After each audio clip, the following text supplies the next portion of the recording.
ನಮಸ್ಕಾರ ರೈತ ಬಂದವರಿಗೆ ಟಗರು ಲೋಕ ಯೂಟ್ಯೂಬ್ ಚಾನಲ್ಗೆ ಸ್ವಾಗತಗಳು. ಇವತ್ತಿನ ವಿಷಯ ಏನಪ್ಪ ಅಂತಂದರೆ ಕುರಿ ಸಾಕಾಣಿಕೆಯಲ್ಲಿ ತಿಳಿದುಕೊಳ್ಬೇಕಾಗಿರ್ತಕ್ಕಂಥ 10 ಮುಖ್ಯವಾದ ಅಂಶಗಳು ಯಾವ್ಯಾವಪ್ಪ ಅಂತಂದರೆ ಇವತ್ತು ನಿಮಗೆ ತಿಳಿಸ್ಕೊಡ್ತೀನಿ. ರೈತರುಗಳು ಇವತ್ತು ಮೊದಲನೇದಾಗಿ ತಿಳಿದುಕೊಳ್ಬೇಕಾಗಿರ್ತಕ್ಕಂಥ ಅಂಶಗಳು ಏನಪ್ಪ ಅಂತ ಅಂದರೆ ಕುರಿಯ ಆಯ್ಕೆ ಚೆನ್ನಾಗಿದ್ದರೆ ನಾವು ಎಲ್ಲ ಫಸ್ಟು ಒಂದು ಹಂತ ಗೆದ್ದಂಗೆ. ನಾವು ಆಯ್ಕೆ ಮಾಡಬೇಕಾಗಿರೋದು ಹೆಂಗಪ್ಪ, ಸಂತೆಗೆ ಹೋಗ್ತೀರಾ ನೀವು, ಯಾವ ಥರ ಆಯ್ಕೆ ಮಾಡಬೇಕು ಅಂತ ಅಂದರೆ ಕುರಿಯ ರಚನೆ ನೋಡಬೇಕು. ಯಾವ ಥರಪ್ಪ ಅಂತಂದರೆ ಕುರಿ ಒಂದು 3 ರಿಂದ 4 ತಿಂಗಳು ಮರಿ ಚಾಯ್ಸ್ ಮಾಡಬೇಕು. ಆ ಮರಿ ಹೇಗಪ್ಪ ಇರಬೇಕು ಅಂತಂದರೆ ಮರಿ ನೋಡಲಿಕ್ಕೆ ಶೈನಿಂಗ್ ಆಗಿರಬೇಕು. ಶೈನಿಂಗ್ ಅಂದರೆ ಮಿಂಚ್ತಾ ಇರಬೇಕು ಮರಿ ಸ್ವಲ್ಪ ನೋಡೋದಕ್ಕೆ. ಮರಿ ನಡುಕ್ಕೆ ಕೈ ಹಾಕಿದ್ರೆ ಮೂಳೆ ಥರ ಇರಬಾರ್ದು. ಮೂಳೆ ಥರ ಇದ್ದರೆ ಮರಿ ಏನೋ ಕಾಯಿಲೆ ಆಗಿ ಈ ಥರ ಆಗಿದೆ ಅಂತ ಅರ್ಥ ಮಾಡ್ಕೊಬೇಕು. ನಡು ಕೈಯಾಗೆ ಸ್ವಲ್ಪ ಅಗಲ ಇರಬೇಕು ನಡ. ಮತ್ತು ಒಂದು ಮುಂದ್ಗಡೆ ಕೈ ಹಾಕಿದ್ರೆ ಮುಂದ್ಗಡೆಗೂ ಸ್ವಲ್ಪ ಅಗಲ ಇರಬೇಕು. ಮುಂದ್ಗಡೆ ಅಂತಂದರೆ ಮುಂದ್ಗಡೆ 2 ಕಾಲಿದೆಯಾ, ಕಾಲಿನ ಮೇಲೆ ಆ ಪೋರ್ಷನ್ ಅಗಲ ಇರಬೇಕು, ಹಿಂದ್ಗಡೆ ಪೋರ್ಷನ್ ಅಗಲ ಇರಬೇಕು. ಮರಿ ಡಬಲ್ ಬೋನ್ ಆಗಿರಬೇಕು. ಒಂದು ವಿಚಾರ. ಈ ವಿಚಾರ ಆದಮೇಲೆ ಮತ್ತು ಮರಿ ನೀವು ನೋಡಬೇಕು ಅಂದರೆ ಕಾಲುಗಳು ಸ್ವಲ್ಪ ಸೈಜ್ ದಪ್ಪ ಇರಬೇಕು, ಗಿಣ್ಣು ದಪ್ಪ ಇರಬೇಕು. ಮರಿ ದೂರದಿಂದ ನೋಡಿದ್ರೆ ಇದು ಆರೋಗ್ಯವಾಗಿದೆ ಅಂತ ಕಾಣಿಸ್ಬೇಕು. ಚುರುಕಾಗಿರಬೇಕು ಒಂದು ಆಯಿತಾ. ಆಮೇಲೆ ನೀವು ನೋಡಬೇಕಾಗಿರೋ ಅಂಶ ಮರಿ ಮಖ ನೋಡಬೇಕು. ಮರಿ ಮಖ ನೋಡಿದ್ರೆ ಗೊಣ್ಣೆ ಸುರಿಸ್ಬಾರ್ದು ಮರಿ. ಮತ್ತು ಮರಿ ಕಣ್ಣಲ್ಲಿ ನೀರು ಸೋರಿಸ್ಬಾರ್ದು. ಮರಿ ಈ ಥರ ಲುಕ್ಕಾಗಿದ್ದರೆ ಮರಿ ನೀವು ಆಯ್ಕೆ ಮಾಡಿ ತಗೊಬೇಕು. ಈ ಥರ ನಾವು ಎಷ್ಟು ಮರಿ ನೋಡೋದು ಅಂತಂದರೆ ಗುಂಪು ಫಸ್ಟ್ ಟೈಮ್ ವ್ಯಾಪಾರ ಮಾಡೋರು, ಫಸ್ಟ್ ಟೈಮ್ ಕುರಿ ಸಾಕಾಣಿಕೆ ಮಾಡೋರು ಗುಂಪುಗಳಲ್ಲಿ ವ್ಯವಹಾರ ಮಾಡಬೇಡಿ. ಯಾಕೆಂದರೆ ಗುಂಪುಗಳಲ್ಲಿ ನಿಮ್ಮ ಮರಿ ನಿಮಗೆ ಗೊತ್ತಾಗಲ್ಲ ಅಷ್ಟು. ನೀವು ಆಲ್ಮೋಸ್ಟ್ ಎಡವೋದೇ ಅಲ್ಲಿ. ನೀವು ಮರಿ ಚಾಯ್ಸ್ ಮಾಡೋದ್ರಲ್ಲಿ ಎಡುವುದ್ರೆ ನೀವು ಕುರಿ ಸಾಕಾಣಿಕೆಯಲ್ಲಿ ಅರ್ಧ ಫೇಲ್ ಆಗ್ತೀರ.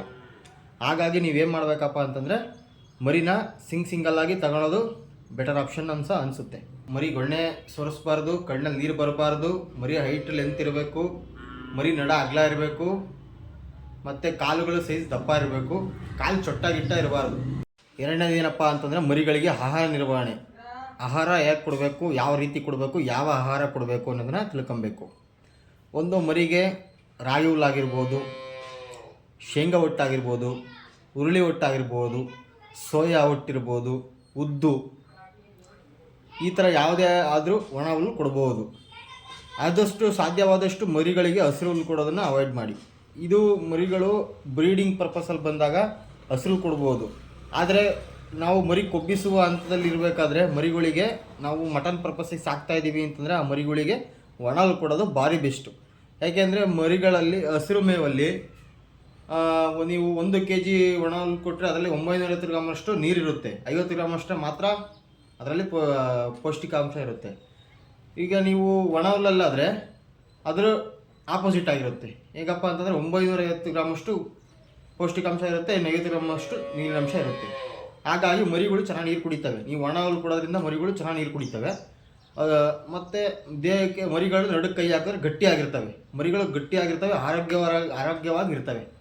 ಆದಷ್ಟು ಸಾಧ್ಯವಾದಷ್ಟು ಹಸಿರು ಹುಲ್ಲು ಅವಾಯ್ಡ್ ಮಾಡಿ, ಒಣ ಹುಲ್ಲು ಜಾಸ್ತಿ ಕೊಡಿ. ನೀವು ಯಾವ ರೀತಿ ಕೊಡಬೇಕಪ್ಪ, ಒಣ ಹುಲ್ಲಾದರೂ ನೀವು ಯಾವ ಥರ ಕೊಡಬೇಕು, ಯಾವ ಟೈಮಿಂಗ್ಸಿಗೆ ಸೆಟ್ ಮಾಡ್ಕೋಬೇಕು ಅನ್ನೋದು ನಮಗೆ ಬಿಟ್ಟಿದ್ದು. ಹೆಂಗೆ ಅಂತಂದರೆ ನಾವು ಮಾಡೋ ಕ್ರಮ ಹೇಗೆ ಅಂತಂದರೆ ಬೆಳಿಗ್ಗೆ ಒಂದು ಟೈಮ್ ಕಾಳು ಕೊಡ್ತೀವಿ. ಕಾಳು ಕೊಟ್ಟು 10 ನಿಮಿಷ ಅರ್ಧ ಗಂಟೆ ಆದಮೇಲೆ ನೀರು ಕೊಡ್ತೀವಿ. ನೀರು ಕೊಟ್ಟು ಒಂದು 10 ನಿಮಿಷ ಆದಮೇಲೆ ಮೇವು ಹಾಕ್ಬಿಡ್ತೀವಿ. ಬೆಳಿಗ್ಗೆ ಒಂದು ಟೈಮ್ ಮೇವು ಹಾಕ್ತೀವಿ, ಸಂಜೆ ಒಂದು ಟೈಮ್ ಮೇವು ಹಾಕ್ತೀವಿ. ಅದೇ ಸಂಜೆ ಹೇಗೆ ರಿಪೀಟ್ ಆಗುತ್ತೆ ಅಂತಂದರೆ ಕಾಳು ಕೊಟ್ಟ ನಂತರ ನೀರು ಕೊಟ್ಟು 10 ನಿಮಿಷ ಆದಮೇಲೆ ಮೇವು ಹಾಕ್ತೀವಿ. ಈ ಥರ ರಿಪೀಟ್ ಮಾಡ್ತೀವಿ. ಮಧ್ಯಾಹ್ನ ಒಂದು ಟೈಮು ಮರಿ ಮೆಲ್ಕ್ ಹಾಕೋಕ್ಕೆ ಬಿಡ್ತೀವಿ. ಮಧ್ಯಾಹ್ನ ಮರಿಗೆ ರೆಸ್ಟ್ ಬೇಕು, ಅದು ಮೆಲ್ಕ್ ಹಾಕಂತ ಮಲ್ಕೊಳ್ಳುತ್ತೆ. ನಾವು ಮರಿ ನೀವೇನೇ ಮಾಡಿದ್ರು ಮೆಲ್ಕ್ ಹಾಕಲಿಲ್ಲ ಅಂತಂದರೆ ಮರಿಗಳಿಗೆ ಮೈಗತ್ತಲ್ಲ. ಹಾಗಾಗಿ ನೀವು ಮೇಲೆ ಮೇವು ಹಾಕೋದನ್ನು ಸ್ವಲ್ಪ ಅವಾಯ್ಡ್ ಮಾಡಿ. ಮರಿಗಳಿಗೆ ಒಂದು ದಿವಸಕ್ಕೆ ಅರ್ಧ kg ಕಾಳು ಬೇಕಾಗುತ್ತೆ. 250 ಗ್ರಾಮ್ ಬೆಳಿಗ್ಗೆ 250 ಗ್ರಾಮ್ ಕಾಳು ಹಾಕ್ಬಿಟ್ಟು ಒಂದು 300 ರಿಂದ 400 ಗ್ರಾಮಷ್ಟು ಹುಲ್ಲು ಹಾಕಬೇಕು. ಮತ್ತು ಸಂಜೆ ರಿಪೀಟ್. ನೀರು ಸಾಧ್ಯವಾದರೆ ಮಧ್ಯಾಹ್ನದಿಂದ ನೀವು ಎಷ್ಟು ಬೇಕಾದರೂ ನೀರು ಇಕ್ಬೋದು. 24 ಅವರ್ ನೀರು ಇಕ್ಕಂಗಾದರೂ ನಡೆಯುತ್ತೆ. ನೀವು ಯಾವಾಗ ಬೇಕಾದರೂ ಮರಿ ಬಡ್ಡೆಗೆ ನೀರು ಇಕ್ಬೋದು. ಆದರೆ ಕಾಳು ಕೊಟ್ಟ ನಂತರ ಬೇಡ, ಅರ್ಧ ಗಂಟೆ ಗ್ಯಾಪ್ ಕೊಡಿ ಕಾಳು ಕೊಟ್ಟ ನಂತರ. ಆಮೇಲೆ ನೀವು ಕೊಡ್ಬೋದಾಗುತ್ತೆ. ಮತ್ತು 3ನೇದು ಶುದ್ಧ ನೀರು. ಮರಿಗಳಿಗೆ ಶುದ್ಧವಾಗಿರೋ ನೀರು ಕೊಡಬೇಕು. ಸಾಧ್ಯ ಆದರೆ 24 ಗಂಟೆ ಮರಿಗಳ ಮುಂದೆ ನೀರಿರಬೇಕು. ಕಾಳು ಕೊಟ್ಟ ಅರ್ಧ ಗಂಟೆ ನಂತರ ಮರಿಗಳಿಗೆ ನೀರು ಕೊಡಿಸ್ಬೇಕು. ಮತ್ತು ಸಂಜೆ ಕಾಳು ಕೊಟ್ಟ ಅರ್ಧ ಗಂಟೆ ಆದಮೇಲೆ ನೀರು ಕೊಡಬೇಕು. ಆದರೆ ಸಾಧ್ಯ ಆದರೆ 24 ಅವರ್ ನೀರು ಇರಲಿ. ಆದರೆ ಕಾಳು ಕೊಟ್ಟ ನಂತರ ಅರ್ಧ ಗಂಟೆ ಮುಂದೆ ಕೊಡಿ. ಮತ್ತು ನಿಮ್ಮ ಮರಿ ನೀರು ಕುಡಿಲಿಲ್ಲ ಅಂತಂದರೆ ಮರಿಗಳಿಗೆ ನೀವು ಕೊಟ್ಟಿರ್ತಕ್ಕಂಥ ಪ್ರೋಟೀನ್ಗಳು ಮೈಗಿಡಿಯಲ್ಲ, ಮರಿ ಮೆಲ್ಕಾಕ ಸಮಸ್ಯೆ ಆಗುತ್ತೆ, ಮರಿಗಳಿಗೆ ಅಷ್ಟು ಆ್ಯಕ್ಟಿವ್ ಇರಲ್ಲ, ಮರಿಗಳ ತೂಕ ಅಷ್ಟು ಬರೋದಿಲ್ಲ. ನೀರು ಮರಿಗಳು ಕುಡಿಲೇಬೇಕು ಸಾಧ್ಯ ಆದರೆ. ನೀರು ಜಾಸ್ತಿ ಕುಡಿದಿಲ್ಲ ಅಂತಂದರೆ ಸ್ವಲ್ಪ ಕಾಳುಗಳಲ್ಲಾಗಲಿ ಸ್ವಲ್ಪ ಹುಲ್ಲು ಮೇಲಾಗಲಿ ಉಪ್ಪಿನ ನೀರು ಸಿಂಗಿಸ್ರಿ. ಸಾಧ್ಯ ಆದರೆ ಮರಿ ಚೆನ್ನಾಗಿ ನೀರು ಕುಡಿಯುತ್ತೆ. ಮರಿ ಸಾಧ್ಯವಾದಷ್ಟು ಚೆನ್ನಾಗೇ ನೀರು ಕುಡಿಬೇಕು. ಮತ್ತು ನೀವು ನೋಡ್ಬೇಕಾದ್ರೆ ಕುರಿಗಳ ಬಗ್ಗೆ ಕಾಳಜಿ ವಹಿಸ್ಬೇಕು, ಆರೋಗ್ಯದ ಬಗ್ಗೆ ಕಾಳಜಿ ವಹಿಸ್ಬೇಕು. ಹೇಗಪ್ಪ ಅಂತಂದರೆ ಶೆಡ್ಡು ಸಾಧ್ಯವಾದಷ್ಟು ಭಾರಿ ನೀಟಾಗಿ ಇಟ್ಕೊಳ್ಬೇಕು, ಶುಭ್ರತೆಯಿಂದ ಇರಬೇಕು. ಮರಿಗಳು ಮಳೆ ನೀರು ಕುರಿ ಶೆಡ್ಡೊಳಗೆ ಬರೋಂತೆ ಇರಬಾರ್ದು. ಮತ್ತು ನೆಲದ ಬಗ್ಗೆ ನೋಡೋದಾದರೆ ನೀವು ಯಾವಾಗಲೂ ತೇವ ಇರಬಾರ್ದು, ಮತ್ತು ಪಿಚ್ಕೆ ಎಲ್ಲ ತುಳಿದಾಡ್ತಾ ಇರಬಾರ್ದು. ಮರಿ ಶುಭ್ರವಾಗಿರಬೇಕು. ಸಾಧ್ಯವಾದರೆ ನೀವು ಡ್ರೈ ಫೋಲ್ಡರ್ ಅಂದರೆ ಭತ್ತದ ಒಟ್ಟು ಹಾಕ್ಬೋದು, ಮರದ ಒಟ್ಟು ಹಾಕ್ಬೋದು ಕೆಳಗಡೆ. ಈ ಥರ ಮರಿ ಕಟ್ಟುವಂಥ ಜಾಗ ಡ್ರೈ ಆಗಿರೋ ಥರ ನೋಡ್ಕೋಬೇಕು. ಇಲ್ಲ ಅಂತಂದರೆ ಮರಿಗಳಿಗೆ ಕಾಲಿಗೆ ಸಂಬಂಧಿಸಿದಂಥ ಕಾಯಿಲೆ ರೋಗಗಳಾಗಿರ್ಬೋದು, ಮರಿಗಳಿಗೆ ಅಮೋನಿಯಾ ಅಂತ ಆಗುತ್ತೆ, ಮತ್ತು ಗಂಜಲ ಸ್ಮೆಲ್ಲು, ಪಿಚ್ಕೆ ಸ್ಮೆಲ್ಲು ಹೋಗಿ ಮರಿಗಳಿಗೆ ಅಮೋನಿಯಾ ಅಂತ ಕಾಯಿಲೆ ಬರುತ್ತೆ. ಮತ್ತು ಮರಿಗಳಿಗೆ ಮಿನರಲ್ಸ್ ಮತ್ತು ಉಪ್ಪಿನ ಪೂರೈಕೆ ಡಾಕ್ಟ್ರ್ ಸಲಹೆಯೊಂದಿಗೆ ಕೇಳಿ ಮರಿಗಳಿಗೆ ಕೊಡಬೇಕು. ಮರಿಗಳ ಆರೋಗ್ಯದ ಮೇಲೆ ಇದು ಗಮನ ಹರಿಸಿ ಮಿನರಲ್ಸ್ ಮತ್ತು ಉಪ್ಪಿನ ಪೂರೈಕೆ ಡಾಕ್ಟ್ರ್ ಸಲಹೆ ಪಡೆದು ಹಾಕಬೇಕು. 5ನೇದು ಏನಪ್ಪ ಅಂತಂತಂದರೆ ಮರಿಗಳಿಗೆ ಲಸಿಕೆ ಹಾಕಿಸ್ಬೇಕು. ಮರಿಗಳಿಗೆ ಲಸಿಕೆ ಜಂತು ಹುಳದ್ದು, ಡಿವರ್ಮಿಂಗಿಂದು ಇವೆಲ್ಲ ಕರೆಕ್ಟಾಗಿ ನೀವು ಮಾಡ್ಕೊಬೇಕು. ಲಸಿಕೆ ಫಸ್ಟ್ನೇ ಹಂತ ಏನಪ್ಪ ಅಂದರೆ ಡಿವರ್ಮಿಂಗ್ ಮಾಡ್ಕೊಬೇಕು. ಡಿವರ್ಮಿಂಗ್ ಯಾವತ್ತಪ್ಪ ನಾವು ಮಾಡ್ಕೊಳೋದು ಅಂತಂದರೆ ನೀವು ಮರಿ ಮಾರ್ಕೆಟಿಂದ ತರ್ತೀರಾ, ಮಾರ್ಕೆಟಿಂದ ತಂದು 1 ದಿವಸ ಆಗುತ್ತೆ, ರೆಸ್ಟ್ ಕೊಡ್ತೀರಾ. 2ನೇ ದಿವಸ ಜಂತು ಹುಳದ ಔಷಧಿ ಹಾಕ್ಕೊಂತೀರಾ. 3ನೇ ದಿವಸ ಲಿವರ್ ಟಾನಿಕ್ ಏನಿದ್ರು ಕಾಳು ಜೊತೆ ಮಿಕ್ಸ್ ಮಾಡಿ ಕೊಡ್ತೀರಾ. 4ನೇ ದಿವಸ ತಪ್ಪಿದ್ರೆ 5ನೇ ದಿವಸ ಮರಿಗಳಿಗೆ ಲಸಿಕೆ ಹಾಕ್ಸ್ಬೇಕು. ಯಾವುದಪ್ಪ ಫಸ್ಟ್ ಹಾಕ್ಸ್ಬೇಕು ಅಂದರೆ ನೀವು ಶೆಡ್ಡಿಗೆ ತಗೊಂಬಂದು ದಿವಸ ಟೈಮಿಂಗ್ಸು ನೀವು ಯಾವ ಹವಾಮಾನದಲ್ಲಿ ತಂದಿರ್ತೀರ ಆ ಟೈಮಿಂಗ್ಸ್ ನೋಡಿಕೊಂಡು ಯಾವ ಥರ ವ್ಯಾಕ್ಸಿನ್ ಇರುತ್ತೆ, ಲಸಿಕೆಗಳಿರುತ್ತೆ, ಮರಿಗಳು ಹಾಕಿಸ್ಬೇಕು. ನೀವು ಮಳೆಗಾಲ ಬಂದಾಗ ನೀವು HS ಹಾಕ್ಸ್ಬೇಕಾಗುತ್ತೆ. ಅದೇ ನೀವು ಮಳೆಗಾಲದಲ್ಲಿ ಮರಿ ತಂದರೆ ನೀವು HS ಹಾಕ್ಸ್ಕೋಬೇಕಾಗುತ್ತೆ. ಡಿವರ್ಮಿಂಗ್ ಮಾಡಿ 5ನೇ ದಿವಸಕ್ಕೆ, ತಪ್ಪಿದ್ರೆ 4ನೇ ದಿವಸಕ್ಕೆ. ಇಲ್ಲ ಮಾಮೂಲಿ ಟೈಮಲ್ಲಿ ನೀವು ಬೇಸಿಗೆಗಾಲದಲ್ಲಿ ತರ್ತೀರಾ ಅಂತಂದರೆ ಡಿವರ್ಮಿಂಗ್ ಮಾಡಿ ET ವ್ಯಾಕ್ಸಿನ್ ಹಾಕ್ಸ್ಕೋಬೇಕಾಗುತ್ತೆ. ಮತ್ತು ET ವ್ಯಾಕ್ಸಿನ್ ಆದಮೇಲೆ 1 by 1 ಒಟ್ಟು 3 ಥರ ಇರುತ್ತೆ. ET, HS, PPR ಈ 3 ಲಸಿಕೆಗಳು ನೀವು ಮರಿಗಳಿಗೆ ಹಾಕ್ಸ್ಲೇಬೇಕು. ಇಷ್ಟು 3 ನೀವು ಮಾಡಿದ್ದೇ ಆದರೆ ಮರಿಗಳಿಗೆ ಕಾಯಿಲೆ ಬರೋ ಚಾನ್ಸಸ್ 70 ತಪ್ಪಿದ್ರೆ 90% ಕಮ್ಮಿ ಆಗುತ್ತೆ. ನೀವು 10% ಮರಿಗಳಿಗೆ ಯಾವುದೇ ಥರ ಕಾಯಿಲೆ ಬಂದರೂ ಗುಣ ಮಾಡ್ಕೊಳ್ಳೋ ಚಾನ್ಸಸ್ ಇರುತ್ತೆ 10%. ಇಲ್ಲ ನೀವು ಇದು ಯಾವುದೇ ಥರದ ವ್ಯಾಕ್ಸಿನೇಷನ್ ಹಾಕ್ಸಿಲ್ಲ ಅಂತಂದರೆ ಮರಿಗಳು ಸ್ವಲ್ಪ ಕಾಪಾಡೋ ಚಾನ್ಸಸ್ ತುಂಬ ಕಮ್ಮಿ ಇರುತ್ತೆ. ಮತ್ತು ಬ್ಲೂಟಂಗ್ ಲಸಿಕೆಗಳು ಇರ್ತವೆ. ನೋಡಿ ನಿಮ್ಮ ಹವಾಮಾನ ತಕ್ಕಂಗೆ ಯಾವ್ದು ಹಾಕ್ಸ್ಕೋಬೇಕು ನೋಡ್ಕೊಂಡು ಹಾಕ್ಸಿ. 6ನೇದು ಏನಪ್ಪ ಅಂತಂದರೆ ಮರಿಗಳ ಕೊಟ್ಟಿಗೆ ಸ್ವಚ್ಛ. ಏನಪ್ಪ ಅಂತಂದರೆ ಇತ್ತೀಚಿನ ಜನರು ಯಾವಾಗಾದರೂ ಸರಿ ಕುರಿಗಳು ಎಲ್ಲಾದರೂ ಇರ್ತವೆ, ಹೇಗಾದರೂ ಇರ್ತವೆ ಅಂತಂತ ಕೆಲವರು ರೈತರು ಹೇಳ್ಕೊಂತಾರೆ. ಆ ಥರ ಎಲ್ಲ ಇದು ಮಾಡೋಕ್ಕೆ ಹೋಗಬೇಡ್ರಿ. ಏನಪ್ಪ ಅಂತಂದರೆ ಮರಿಗಳಿಗೆ ಕೊಟ್ಟಿಗೆ ತೇವಾಂಶದಿಂದ ಕೂಡಿರಬಾರ್ದು. ಕೊಟ್ಟಿಗೆ 70% ಡ್ರೈ ಆಗಿರಬೇಕು. ಮತ್ತು ನೀವು ಕೆಳಗಡೆಗೆ ಫ್ಲೋರಿಗೆ ಮರದೊಟ್ಟಾಗಲಿ ಭತ್ತದ ಒಟ್ಟಿರ್ತಲ್ಲ ಅದಾದರೂ ಹಾಕ್ಬೋದು. ಸಾಧ್ಯ ಆದರೆ ಅಟ್ಟ ಹಾಕ್ಬೋದು.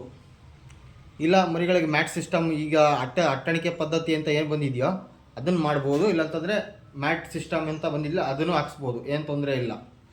ಮತ್ತು ಕೊಟ್ಟಿಗೆ ಒಳಗೆ ಗಾಳಿ ಬೆಳಕು ನಿರಂತರವಾಗಿ ಬರ್ತಾ ಇರಬೇಕು. ಕತ್ಲೆ ಗವಿ ಥರ ಆಗಿರಬಾರ್ದು, ಗಾಳಿ ಇರಬೇಕು, ಬೆಳಕಿರಬೇಕು. ಮತ್ತು ಏನಪ್ಪ ಅಂತಂದರೆ ಮಳೆ ನೀರು ಬರೋ ಥರ ಇರಬಾರ್ದು. ಇಷ್ಟು ಸಾಧ್ಯವಾದಷ್ಟು ಇಷ್ಟು ಕೊಟ್ಟಿಗೆ ಸ್ವಚ್ಛ. ಮತ್ತು 7ನೇದು ಏನಪ್ಪ ಅಂತಂದರೆ 7ನೇದು ಕುರಿ ಮರಿಗಳನ್ನು ಗಮನಿಸ್ತಿರ್ಬೇಕು. ನೀವು ಗಮನಿಸೋದು ಅಂತಂದರೆ ಹೆಂಗಪ್ಪ ಅಂತಂದರೆ ನೀವು ಮರಿಗಳು ಈಗ ನೀವು 50 ಮರಿ ಹಾಕಿರ್ತೀರಾ, ತಪ್ಪಿದ್ರೆ 10 ಮರಿ ಹಾಕಿರ್ತೀರ, ತಪ್ಪಿದ್ರೆ 20 ಮರಿ ಹಾಕಿರ್ತೀರಾ. ನೀವು ಗಮನಿಸ್ತಾ ಇರಬೇಕು. ನೀವು ಅರ್ಧ ಗಂಟೆ ಬೆಳಿಗ್ಗೆ ಕೆಲಸ ಜನಗಳು ಏನು ಹೇಳ್ತಾರೆ, ಇವತ್ತಿನ ರೈತರು ಕೆಲವು ಹೊಸಬ್ರು ಏನು ಹೇಳ್ತಾರೆ ಅಂತಂದರೆ ಕುರಿ ಸಾಕಾಣಿಕೆಯಲ್ಲಿ ಬರೀ ಸಂಜೆ ಅರ್ಧ ಗಂಟೆ ಕೆಲಸ, ಬೆಳಿಗ್ಗೆ ಅರ್ಧ ಗಂಟೆ ಕೆಲಸ ಅಷ್ಟೇ, ಇದರಲ್ಲಿ ಮತ್ತೆ ನಾವು ಮಧ್ಯಾಹ್ನ ಎಲ್ಲ ಫ್ರೀ ಆಗಿರ್ಬೋದು, ಆರಾಮಾಗಿರ್ಬೋದು ಅಂತ ತಿಳ್ಕೊಬೇಡಿ.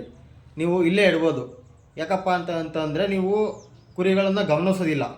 ನೀವು ಕುರಿ ಸಾಕಾಣಿಕೆಯಲ್ಲಿ 90% ನೀವು ಹುಲ್ಲು, ಕಾಳು, ವ್ಯಾಕ್ಸಿನೇಷನ್ ಮಾಡಿಸಿದ್ರೆ ಇನ್ನು 10% ನೀವು ಗಮನಿಸ್ತಾನೆ ಇರಬೇಕು. ನೀವು ದಿವಸಕ್ಕೆ 2-3 ಅವರು ಮರಿಗಳನ್ನ ಗಮನಿಸೋಕ್ಕೆ ಅಂತಲೇ ಎತ್ತಿಡಿ. ನೀವು ಸಂಜೆ ಅರ್ಧ ಗಂಟೆ ಬೆಳಿಗ್ಗೆ ಅರ್ಧ ಗಂಟೆ ಅಂತ ಅನ್ಕೊಂಬೇಡಿ. ಬೆಳಿಗ್ಗೆ 3 ಅವರ್ ಗಮನಿಸಿ, ಸಂಜೆ ಒಟ್ಟು ಎಲ್ಲ ಕೆಲಸ ಎಲ್ಲ ಮುಗಿಸ್ಕೊಂಡು ಅದ್ರ ಜೊತೆಗೆ 2 ಅವರ್ ಗಮನಿಸೋಕ್ಕೆ ಟೈಮ್ ತಗೊಳ್ಳಿ. ಮತ್ತು ಸಂಜೆ 2 ಅವರು ಗಮನಿಸ್ತಾ ಇರಬೇಕು.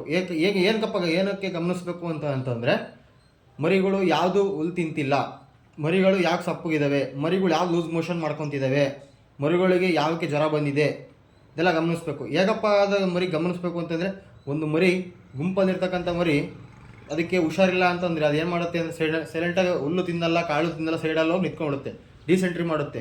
ಈಗ ತಲೆ ಬಗ್ಸಿರುತ್ತೆ, ಥರ ಆ್ಯಕ್ಟಿವ್ ಆಗಿರಲ್ಲ. ಮರಿಗಳು ಲೂಸ್ ಮೋಷನ್ ಮಾಡ್ಕೊಂಡಿದ್ರೆ ಹಿಂಗಡೆ ನೋಡ್ತಾರೆ, ಪಿಚ್ಕೆಯಲ್ಲಿ ನೋಡ್ತಾರೆ. ಏನು ಸಮಸ್ಯೆ ಅದಕ್ಕೇನು ಸಮಸ್ಯೆ ಆಗಿದೆ ಅಂತ ನೋಡ್ಕೊಳ್ಳಿ. ಸಾಧ್ಯವಾದರೆ ಒಂದು ಉಷ್ಣತಾ ಮಾಪಕ ತಂದು ಇಟ್ಕೊಳ್ಳಿ.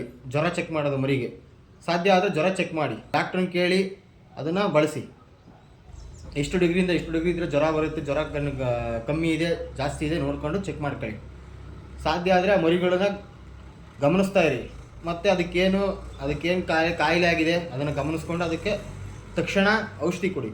ಇಲ್ಲ ಈಗ ನೀವು ಇವತ್ತು ಮರಿ ಡಿಸೆಂಟ್ರಿ ಮಾಡ್ತಾ ಇದೆ, ಅದೇನು ಚೆನ್ನಾಗುತ್ತೆ ಅಂತ ನೀವು ಲೂಸ್ ಬಿಟ್ಟಿರಿ ಅಂತಂದರೆ ಮರಿಗಳು 3ನೇ ದಿವಸ 3ನೇ ಹಂತಕ್ಕೆ ಹೋದರೆ ಮರಿ ಬದಲಿಸೋಕ್ಕಾಗಲ್ಲ. ಸಾಧ್ಯ ಆದರೆ ನೀವು ಅವತ್ತೇ ಡಿಸೆಂಟ್ರಿ ಮಾಡ್ತಿದ್ರೆ ಅವತ್ತೇ ಹುಷಾರು ಮಾಡಿದ್ರೆ ನೀವು ಮರಿಗಳನ್ನ ಎತ್ಕೊಬೋದು. ಇಲ್ಲ ಅಂತಂದರೆ ನೀವು ಲೇಟಾಗೆ ಅದಕ್ಕೆ ಮೆಡಿಸನ್ ಕೊಟ್ಟರೆ ಅದಕ್ಕೆ ಮರಿ ಬೆಳವಣಿಗೆ ಆಗಲ್ಲ, ಮರಿ ಸಾಯೋ ಚಾನ್ಸಸ್ ತುಂಬ ಇರುತ್ತೆ.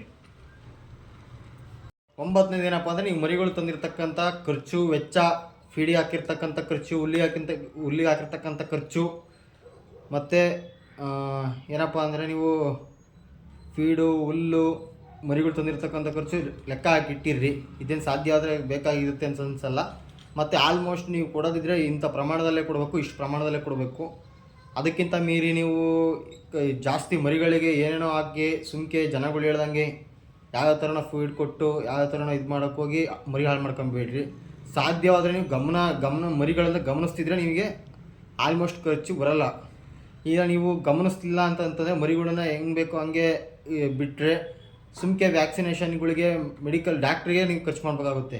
ಮರಿಗಳು ಕಾಯಿಲೆ ಬಂದರೆ ಲಸಿಕೆಗಳು ಹಾಕ್ಸ್ಕೊಂಡಿಲ್ಲ ಅಂತಂದರೆ, ಡಿವರ್ಮಿಂಗ್ ಮಾಡಿಲ್ಲ ಅಂತಂದರೆ ಮರಿಗಳಿಗೆ ನೀವು ಬರೀ ಡಾಕ್ಟ್ರಿಗೆ ಕೊಡೋದಾಗುತ್ತೆ. ಮೇಯ್ನಾಗಿ ನೀವು ಮರಿಗಳು ಕಾಯಿಲೆ ಬರ್ದಂಗೆ ಮರಿ ಆ್ಯಕ್ಟಿವ್ ಆಗಿರಬೇಕು ಅಂದರೆ ಡಿವರ್ಮಿಂಗ್ ಒಂದು ಚೆನ್ನಾಗಿ ಮಾಡಿಸ್ಕೊಳ್ಳಿ, ಲಸಿಕೆಗಳನ್ನ ಕರೆಕ್ಟಾಗಿ ಒಂದು ಹಾಕ್ಸ್ಕೊಳ್ಳಿ. ಇಷ್ಟು ಮಾಡಿಸ್ಕೊಂಡಿದ್ದೆ ಆದರೆ ನೀವು ಕರೆಕ್ಟಾಗಿ ಮರಿಗಳಿಗೆ ಅಷ್ಟು 99% ಕಾಯಿಲೆ ಬರೋ ಚಾನ್ಸಸ್ ಇರಲ್ಲ. ಇನ್ನೊಂದು ಪರ್ಸೆಂಟಲ್ಲಿ ಬಂದರೆ ನೀವು ಹೆಚ್ಚು ಕಮ್ಮಿ ಕ್ಯೂರ್ ಮಾಡ್ಕೊಬೋದು.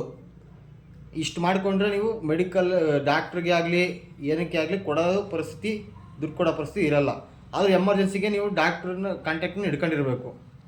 10ನೇದು ಏನಪ್ಪ ಅಂದರೆ ನಿಮ್ಮ ತಾಳ್ಮೆ ಇದೇನಪ್ಪ ತಾಳ್ಮೆ ಅಂತಂದರೆ, ಮರಿಗಳು ನೀವು ತರ್ತೀರಾ, ಯಾರೋ ಬರ್ತಾರೆ ಗುಂಪಲ್ಲಿ 50 ನೀವು 10 ಮರಿ 20 ಮರಿ ತಂದಿರ್ತೀರಾ. ಆ ಗುಂಪಲ್ಲಿ ನಿಮಗೆ ಅರ್ಜೆಂಟಿಗೆ ದುಡ್ಡು ಬೇಕಾಗಿರುತ್ತೆ. ಆ ಮರಿಯಲ್ಲಿ ಯಾವುದೋ ಒಂದು ಮರಿ ಕೊಟ್ಬಿಡ್ತೀರಾ, ಯಾರೋ ರೇಟಿಗೆ ಕೇಳ್ತಿದ್ದಾರೆ ಅಂತ. ಇಲ್ಲ ಅರ್ಜೆಂಟಿಗೆ, ಇಲ್ಲ ನಮಗೆ ಅರ್ಜೆಂಟ್ ಐತೆ ನಾವು ಕೊಡಬೇಕಪ್ಪ ಅಂತಂತೇಳಿ ಎಷ್ಟಕ್ಕೆ ಬೇಕೋ ಅಷ್ಟಕ್ಕೆ ಕೊಡೋದು, ಅವೆಲ್ಲ ಮಾಡೋಕ್ಕೆ ಹೋಗಬಾರ್ದು.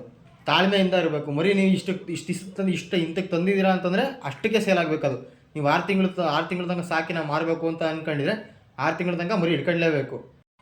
ರೈತ ಬಾಂಧವರೇ, ಕುರಿ ಸಾಕಾಣಿಕೆಯಲ್ಲಿ ಯಶಸ್ಸು ಕಾಣಬೇಕಾದ್ರೆ ಉತ್ತಮ ಕುರಿ ಆಯ್ಕೆ, ಉತ್ತಮ ಆಹಾರ ನಿರ್ವಹಣೆ, ಉತ್ತಮವಾಗಿರ್ತಕ್ಕಂಥ ಮರಿಗಳ ಆರೋಗ್ಯ ಗಮನಿಸಬೇಕು. ಉತ್ತಮ ಲಾಭ ಪಡಿಬೇಕು ಅಂತಂದರೆ ನಮ್ಮ ಟಗರು ಲೋಕ ಯೂಟ್ಯೂಬ್ ಚಾನಲ್ನ ಹೀಗೆ ನೋಡ್ತಾ ಇರಿ. ನಿಮಗೆ ಈ ವಿಡಿಯೋ ಇಷ್ಟ ಆದರೆ ನಿಮ್ಮ ಫ್ರೆಂಡ್ಸ್ಗೆ ಶೇರ್ ಮಾಡಿ. ಈ ಥರ ಉಪಯುಕ್ತ ಮಾಹಿತಿಗಳನ್ನು ನಾವು ನಿಮಗೆ ಯೂಟ್ಯೂಬ್ ಚಾನಲಲ್ಲಿ ಅಪ್ಲೋಡ್ ಮಾಡ್ತಾ ಇರ್ತೀವಿ. ನಿಮಗೆ ವಿಡಿಯೋ ಇಷ್ಟ ಆದರೆ ಲೈಕ್ ಮಾಡಿ, ಸಬ್ಸ್ಕ್ರೈಬ್ ಮಾಡಿ, 4 ಜನಕ್ಕೆ ಇದನ್ನು ಶೇರ್ ಮಾಡಿ. ಯಾಕೆ ಅಂತಂದರೆ ಅವರಿಗೂ ಹೊಸ ಕುರಿ ಸಾಕಾಣಿಕೆ ಮಾಡೋರು ಯಾರು ಇರ್ತಾರೆ ಅವರಿಗೆ ಹೆಲ್ಪ್ಫುಲ್ ಆಗುತ್ತೆ.